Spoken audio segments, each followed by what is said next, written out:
Halo Sobat Lentera, apa kabar Anda hari ini? Semoga dalam keadaan sehat dan baik-baik saja.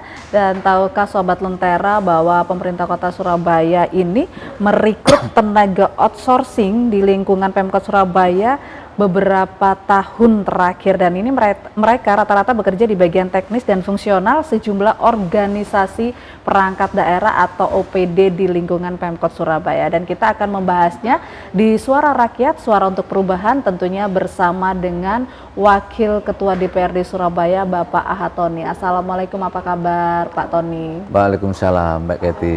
Alhamdulillah baik. Alhamdulillah baik. Iya Pak Thoni, kalau kita lihat ini sudah beberapa tahun pemerintah kota Surabaya ini terus merekrut tenaga outsourcing atau biasa yang disebut dengan tenaga OS.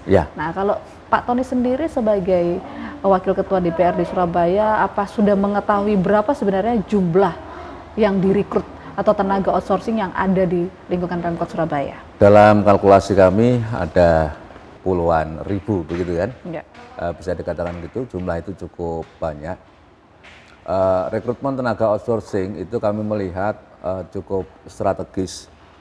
Kalau itu manakala dipakai untuk kepentingan-kepentingan tertentu, yang pertama adalah untuk mengurangi jumlah pengangguran, meningkatkan kesejahteraan masyarakat, dan berikutnya bisa diberdayakan secara lebih maksimal sehingga keberadaannya mereka adalah menghasilkan satu output, bahkan outcome yang baik bagi kepentingan pemerintah kota untuk mencapai tujuan pembangunan kota yang lebih baik lagi, sebagaimana dituangkan dalam RPJM Wali Kota yang baru ini. Artinya untuk saat ini nih tenaga outsourcing atau OS yang ada di lingkungan Pemkot ini tidak strategis begitu Pak? Strategis menurut kami itu langkah strategis yang dilakukan sehingga akan pengangguran bisa menurun, kemudian pekerjaan-pekerjaan besar Pemkot bisa diselesaikan, dan kemudian potensi yang ada di OS bisa diberdayakan secara maksimal. Hanya saja sekarang ini kan ada sebuah pemikiran bahwa tenaga OS itu namanya aja outsourcing, jadi cepat atau lambat ada gambaran mereka tidak bisa seterusnya. Kapan mereka adalah dipergunakan dan kapan mereka harus berhenti gitu kan. Hari-hari atau bahkan tiap minggu begitu kan, tenaga outsourcing dihadapkan pada sebuah bayang-bayang kapan mereka itu adalah dihadapkan pada berhenti ketika ada evaluasi. Kemudian tantangan ke depan ini kan bagaimana menjadikan tenaga outsourcing itu menjadi tenaga yang produktif. Kemudian rekrutmen pemerintah kota selama ini kan ada tenaga outsourcing yang memang mereka sudah tua, kemudian ya kemampuannya di situ, kemudian tidak bisa dikembangkan secara maksimal, lebih kepada upaya pemberdayaan. Tapi ada tenaga-tenaga muda potensial berlatar belakang pendidikan tinggi dan kemudian masih memiliki harapan masa depan yang baik. Lah, masuk pada tenaga outsourcing ini kan kadang-kadang mereka terjebak di dalam sebuah keraguan masa depannya, kemudian ada potensi yang tidak bisa dikembangkan. Maksud kami ada pemikiran bahwa sosok-sosok itu adalah dilakukan sebuah evaluasi. Evaluasi bisa dilakukan dalam tiap 3 bulan sekali atau berapa secara periodik. Kemudian untuk melihat apanya? Untuk melihat performance achievement-nya. Jadi performance kinerjanya. Kalau kinerjanya itu adalah bagus dan bisa ditingkatkan lagi, maka mereka dikumpulkan dalam rangka diberikan pembekalan lagi. Mereka dilepas nantinya kepada bidang-bidang pekerjaan yang lebih memberikan ruang mereka untuk bergerak berkembang lebih bagus. Artinya untuk rekrutmen tenaga OS sendiri ini perlu evaluasi begitu? Perlu evaluasi, ya. Jadi yang prosesnya perlu dilakukan evaluasi. Jadi kan pengangguran di Surabaya ini kan akhir-akhir ini kan meledak luar biasa. Dan ini kan harus diselesaikan. Upaya penyelesaiannya bisa mendorong pemerintah, masyarakat untuk bisa berinovasi membuat lapangan-lapangan kerja. Kemudian sisi lain juga bisa pemerintah kota merekrut mereka masuk pada outsourcing itu.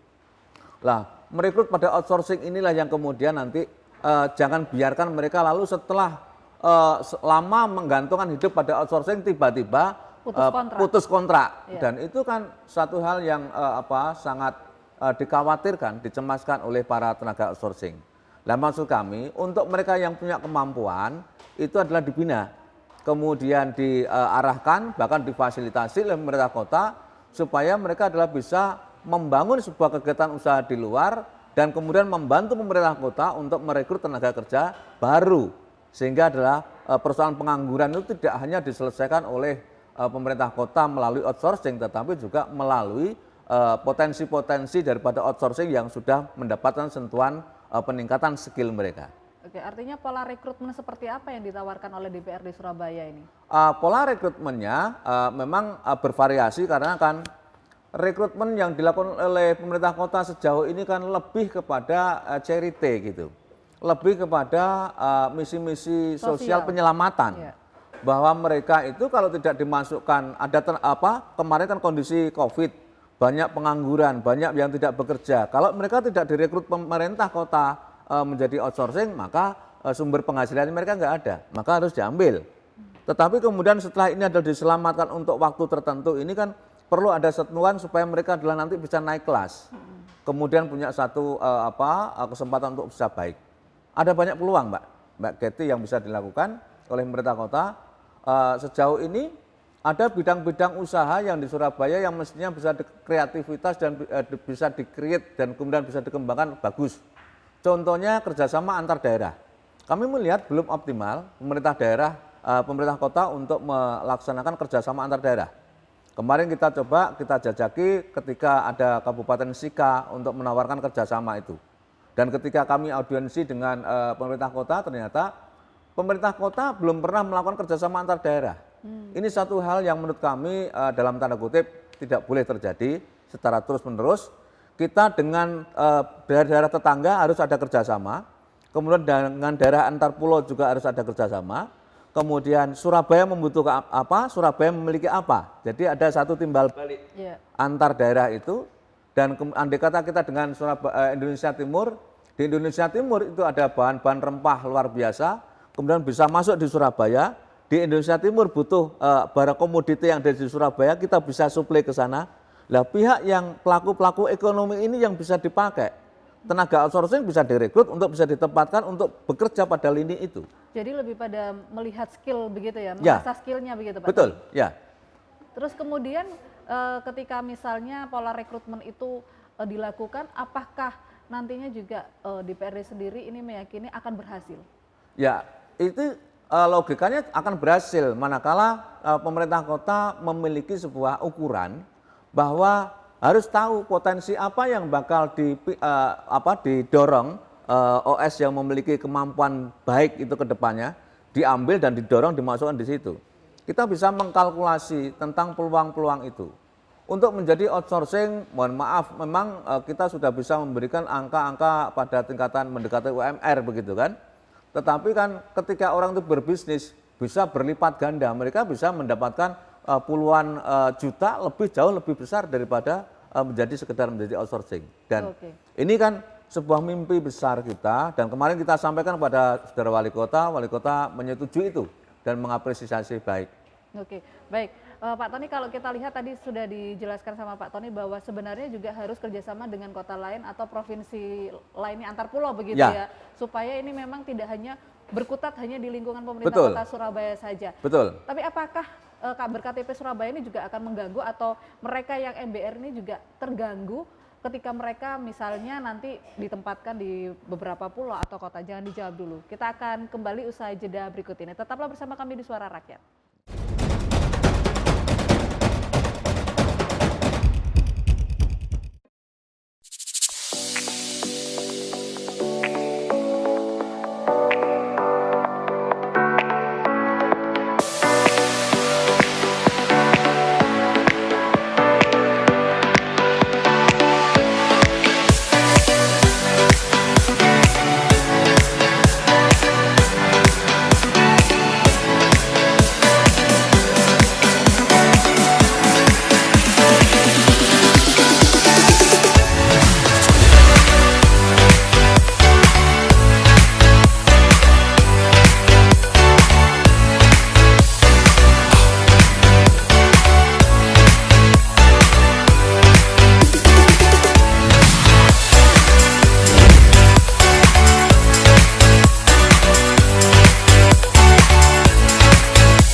perkembangan informasi melalui digitalisasi media. Kami menginisiasi sebuah TV streaming yang bisa diakses kapan saja dan di mana saja, dan mencerdaskan. Lentera TV, inspirasi perubahan.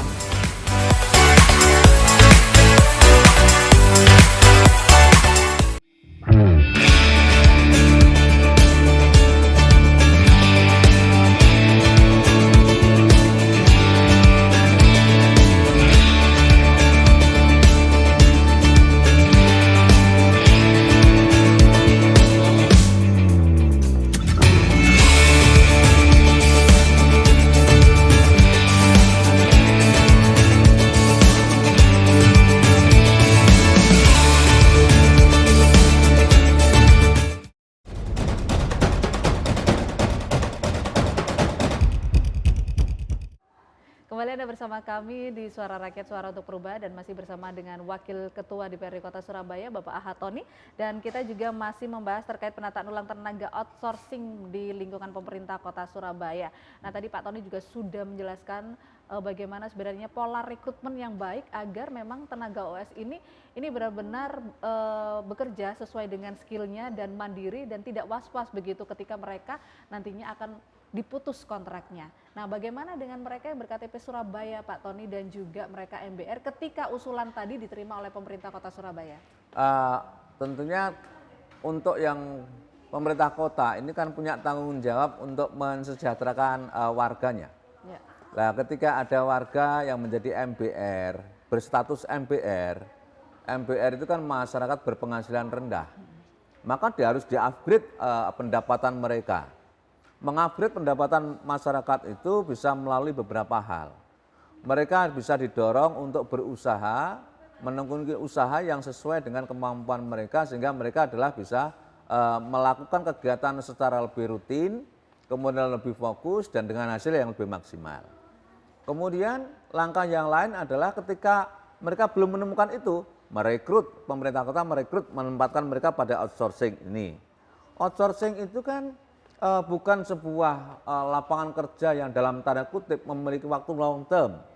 Kemudian kontrak-kontrak mereka sekarang ini adalah dipatok tiap bulan sekali, 3 bulan sekali atau berapa gitu kan.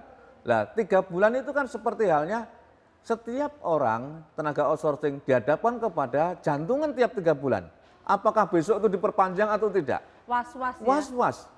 Ya, ketika mereka adalah kebutuhan keluarga tidak bisa ditangguhkan.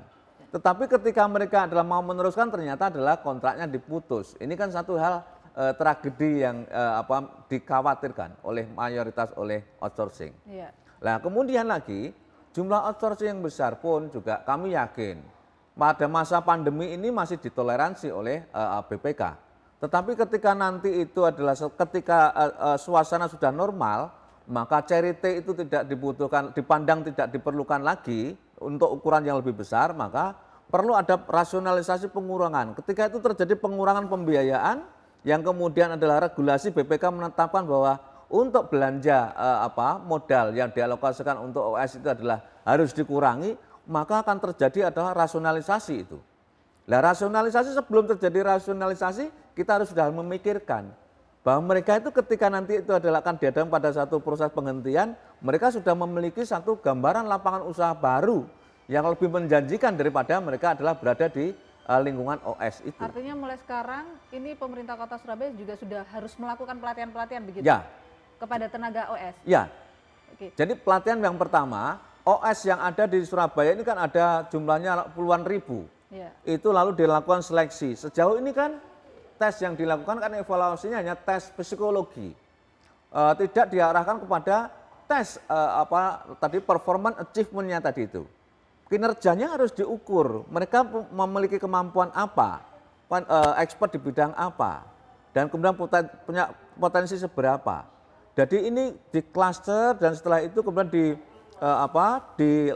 dikelompokkan mereka dan lalu adalah dibina, kemudian diberikan pembekalan bagaimana berwirausaha atau bagaimana mereka itu adalah bisa masuk kepada perusahaan-perusahaan yang lebih profesional, atau juga di kader mereka menjadi tenaga pegawai negeri sipil. Ya, kalau memang adalah dari sisi usia dan yang lainnya masih mumpuni, Maka ketika nanti ada peluang-peluang pekerjaan itu mereka disalurkan di situ. Kami itu punya satu ide ini kan hanya gara-gara kita memikirkan bagaimana outsourcing ketika menghadapi evaluasi triwulanan itu. 3 bulan. Itu setiap 3 bulan itu jantungan mereka. Supaya tidak jantungan kan harus ada sebuah solusi Jalan untuk itu. keluar Ya. supaya mereka bisa Betul. akhirnya apa yang nanti akan dilakukan mereka setelah 3 bulan begitu ya Pak? Ya. Ya. Dan kalau kita lihat sendiri, apakah memang pemerintah kota selama ini, khususnya dalam kepemimpinan Bapak Eri sendiri, wali kota yang sekarang ini, pengelolaan perekrutan tenaga OS ini sudah baik atau belum? Rekrutmen saya lihat lebih kepada berorientasi kepada penyelamatan tadi. Jadi sebetulnya kan ini kan bentuk daripada tanggung jawab moral pemerintah untuk menyelesaikan banyaknya pengangguran, kemudian banyaknya kemiskinan sebagai impact daripada kegagalan pemerintah di dalam mengatasi program-program di masa lalu. Nah, kemudian bagaimana mungkin adalah gini. Kalau umpama kaitan dengan masalah pengelolaan tenaga kerja ini yang menjadi penting bahwa menjadikan kekuatan daripada outsourcing ini sebagai satu kekuatan untuk membangun. Kan ada sebuah evaluasi gini. Dalam kajian Time and Motion Study kita bisa mengukur bahwa ada pekerjaan berapa dibutuhkan berapa orang. Kalau kemudian adalah kelebihan tenaga kerja umpama mengangkat meja ini kan butuh 2 orang, tetapi diangkat oleh 10 orang, berarti kan kelebihan 8 orang. Ini yang di dalam hukum ekonomi disebut tenaga kerja disebut dengan disguised unemployment itu. Di sini ini kan nanti ada audit itu. Kami khawatir saja BPK itu lalu mencermati hal itu dan itu menjadi satu temuan dan itu akan menjadi persoalan bagi pemerintah kota. Maksud kami supaya itu pemerintah kota tidak ada masalah, masyarakat juga terselesaikan persoalannya. Maka perlu ada pemikiran penghitungan tentang berapa tenaga kerja kemudian untuk mengerjakan seberapa banyak, terukur semuanya. Kalau kemudian itu tidak dilakukan, maka yang terjadi ada penumpuan tenaga kerja dan itu menjadikan ada satu penampakan pengangguran yang digaji oleh pemerintah. Dan itu nanti temuan BPK akan membahayakan pemerintah sendiri. Akhirnya terlihat seolah-olah adalah sebenarnya makan gaji buta begitu ya? Ya, kalau orang masyarakat umum menilainya begitu, itu kan hal yang kurang bagus. Ya.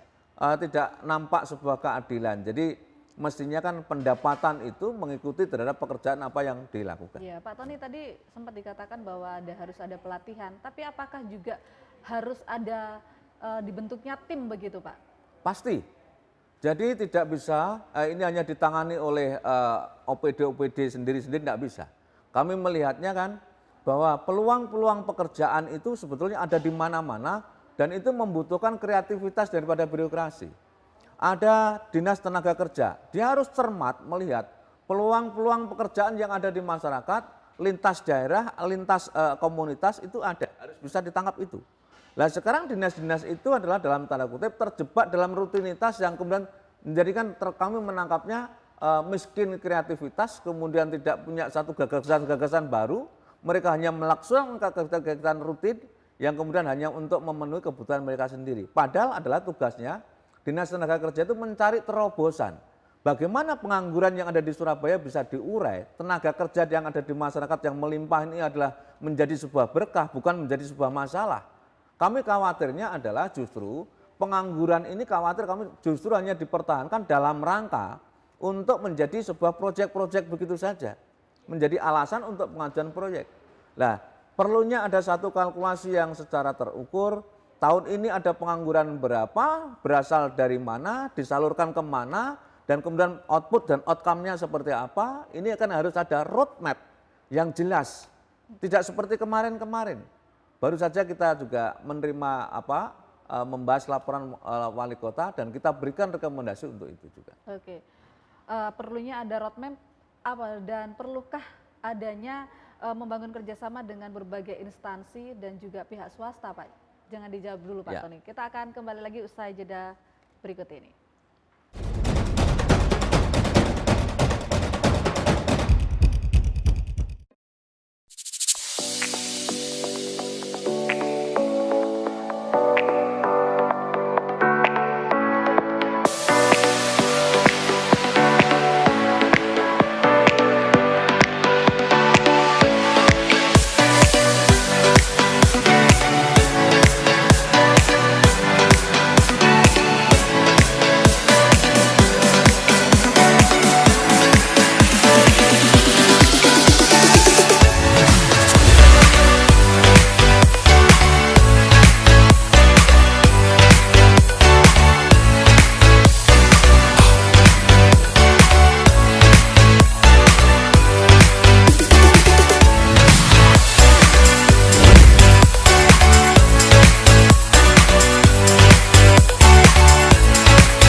Perkembangan informasi melalui digitalisasi media. Kami menginisiasi Sebuah TV streaming yang bisa diakses kapan saja dan di mana saja. dan mencerdaskan. Lentera Lentera TV, TV, inspirasi perubahan. perubahan.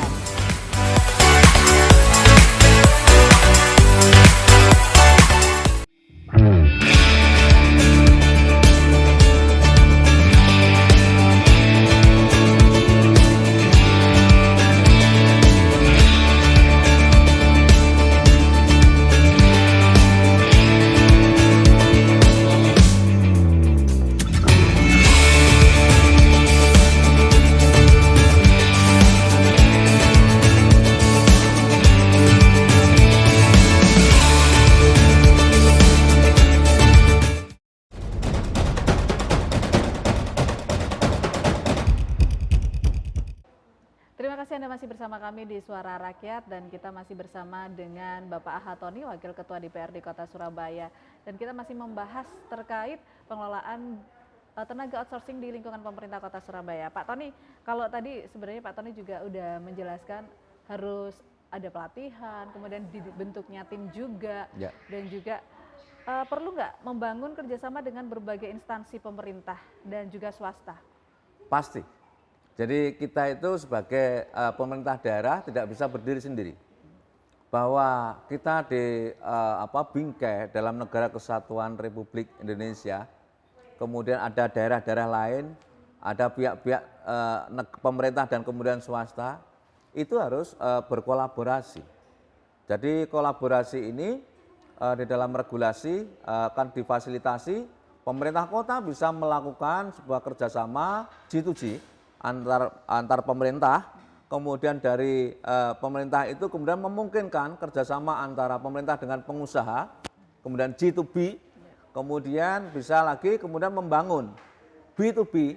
Nah, maksud kami untuk meningkatkan kelas daripada tenaga outsourcing itu bisa dilakukan dengan cara membangun potensi dari masyarakat, potensi tenaga outsourcing tadi itu didorong, kemudian difasilitasi, maka mereka bisa kerja B2B, business to business. Nah, dengan begini maka akan terjadi sebuah pengurangan tenaga kerja dan peningkatan pendapatan mereka. Orang tidak bisa membaca ketika kami hanya menyampaikan konsep itu, tetapi adalah kita punya satu optimisme seperti kemarin itu baru saja kita bangun kerjasama dengan Sika. Pemerintah Sika itu membutuhkan kapal dari Surabaya pelayaran ke sana. Dan di sana kan umpama semen atau besi membutuhkan itu. Kita rekrut orang yang bisa memfasilitasi untuk mendatangkan besi untuk bahan bangunan ke sana. Ini bisa sudah terjadi jalannya. Dan kemudian saya pikir ini bukan pekerjaan yang sulit karena kan kita ini memiliki satu daerah-daerah yang membutuhkan Surabaya. Dan bahkan lebih dari itu, di daerah pun juga memiliki sebuah potensi yang cukup bagus, seperti NTT, itu kaya dengan ikan-ikan laut, rempah-rempah. Surabaya sebagai kota dagang, pelabuhan internasional, memungkinkan mengambil barang dari sana, kemudian lalu adalah melepaskan kepada dunia internasional. Sehingga kerjasamanya, Surabaya menjadi hub internasional, kemudian disupport oleh daerah-daerah yang lain ada di daerah-daerah Indonesia lain, daerah timur dan sebagainya. Timur, ya. Dan kemudian lagi kita juga begitu. Kita Surabaya itu seperti hasil pangan. Kita tidak memiliki sebuah resources yang kuat. Kita sadar bahwa ketika umpama Surabaya di embargo cabai saja, kita sudah tidak bisa nanam cabai di mana, bingung. Lah untuk ini kan perlu ada sebuah kerjasama tadi itu, saling membutuhkan, saling mengisi, saling memanfaatkan. Dengan begitu, persoalan itu tidak hanya selesai, Surabaya hanya untuk Surabaya, tidak bisa. Kita itu membutuhkan daerah lain dan daerah lain membutuhkan Surabaya. Kalau kemudian Surabaya itu adalah bangkit sendiri, kemudian adalah daerah lain terjadi kemiskinan, maka ini juga menjadi persoalan. Maka kita harus ada perasaan, ada kesadaran bahwa kita itu dibingkai dalam negara kesatuan, yang harus bersatu, berkembang bersama-sama, kemudian sejahtera bersama-sama, dalam rangka mewujudkan cita-cita pembangunan kita bersama. Oke, target dari DPRD Kota Surabaya sendiri untuk supaya agar pengelolaan tenaga OS ini berjalan dengan baik. Ya, pengelolaan tenaga OS harus memiliki sasaran bidik yang tepat. Yang pertama, harus bisa menyelesaikan pengangguran yang ada di Surabaya yang terjadi ledakan luar biasa pada saat-saat pandemi kemarin. Kemudian yang kedua, tenaga OS harus dikelola dan kemudian ditingkatkan kesejahteraan mereka. Apakah itu dengan pemberdayaan di internal sendiri, di tempat yang sekarang mereka adalah bekerja, dan kemudian di tempat lain. Kemudian tenaga OS harus ditingkatkan profesionalitas mereka. Kemudian adalah jelas tugas mereka dan kemudian jelas apa target mereka, terukur mereka itu melakukan apa dengan gaji berapa, supaya tidak dijudge bahwa tenaga OS adalah tenaga yang kemudian hanya memakan gaji buta. Dan kemudian yang berikutnya adalah tenaga OS harus bisa menjadi sebuah bagian daripada lokomotif pembangunan ini yang ada di kota ini, dan kemudian menjadi bagian daripada penyelesaian solusi. Nah, solusi daripada kota ini apa saja? Di berbagai dinas, di berbagai bidang banyak. Sehingga OS itu adalah mampu menjadi sebuah solutor yang tidak kalah penting dan strategis bagi proses penyelesaian program seperti yang diharapkan oleh pemerintah kota. Oke, apa DPRD Surabaya akan memberikan deadline waktu kepada pemerintah kota Surabaya untuk membereskan ini? Saya pikir harus ada. Kita masih membicarakan secara di tingkat pimpinan. Kami kemarin sampaikan pada wali kota mengapresiasi baik dan akan dicoba sekitar 200-400 orang untuk bisa dikembangkan tadi itu. Dan Kamis kemarin sudah diminta data-datanya dan insya Allah dalam waktu dekat program ini akan ditindaklanjuti oleh wali kota. Oke, baik. Pesan terakhir Pak kepada tenaga OS sendiri? Kepada tenaga OS harapan kami demikian. Untuk yang sudah tua mungkin adalah kita akan pertahankan mereka dengan catatan mereka adalah bisa kerja tetap profesional, fokus pada bidangnya. Kemudian untuk yang muda yang masih memiliki jangkauan jauh, masa depan yang panjang, jangan jangan letakkan kegalauan itu adalah pada nasib outsourcing. Karena outsourcing itu adalah tetap bukan merupakan pegawai tetap yang pasti ada ujungnya. Nah, kemudian supaya nanti tidak terjadi sebuah persoalan pada saat nanti diberhentikan, harus disiapkan lebih dini sehingga mereka kapanpun akan siap. Bahkan kalau memiliki sebuah kemampuan yang lebih, maka adalah manfaatkan kesempatan itu mumpung usia masih muda. Oke, baik. Terima kasih Pak Hatoni, Wakil Ketua DPRD Kota Surabaya sudah bergabung bersama kami di Suara Rakyat, dan kita berharap bahwa pemerintah Kota Surabaya jeli dan juga akan merealisasikan solusi yang ditawarkan oleh DPRD Kota Surabaya. Semoga. Saya Catherine Ellison, terima kasih atas kebersamaan Anda. Sampai jumpa.